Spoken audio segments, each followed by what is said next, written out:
Hey, what's up? In this episode, I would like to share a couple of ideas and thoughts about how to choose your shareholders wisely, be it for your startup or for another company. Having shareholders in a company is like being married and owning a house together. As long as everything is smooth, then there is no problem. But as soon as times become rough and you want to get these other people out of this house, then this is almost impossible. And eventually, you have to sell the house. When we created in 2010 our first startup, Point, we had been 6 shareholders initially. And I can honestly say having 6 shareholders is definitely too many for a startup. And while at the beginning everything was indeed smooth and we didn't encounter any problems, we were motivated, we had a lot of fun.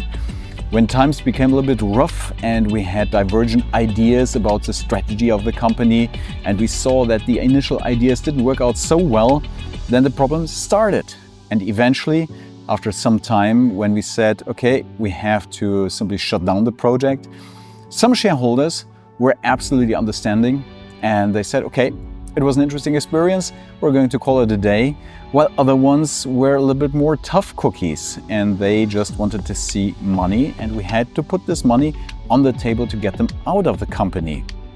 Now, I cannot blame anyone for not being a fit for a startup, because being in a startup requires that you assume the risks also that it takes to be in a startup, and that means that everything that you put into the company might also be lost. And not everyone wants to understand or is aware of this at the beginning when you create the company.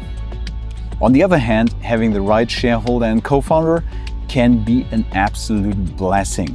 And I have seen this over all the startups I have created with Gilles, with whom I'm working together since 2006.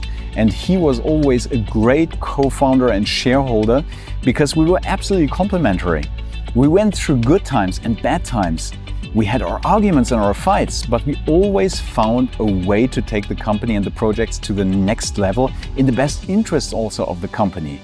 We laughed together, we cried together, we had good times, we had bad times, but we always found our way. And that's what I really wish to everyone who's creating a startup or any other company, to have such a co-founder who's complementary, who's willing to go through good and bad times, and who's not starting to blame as soon as anything is going wrong.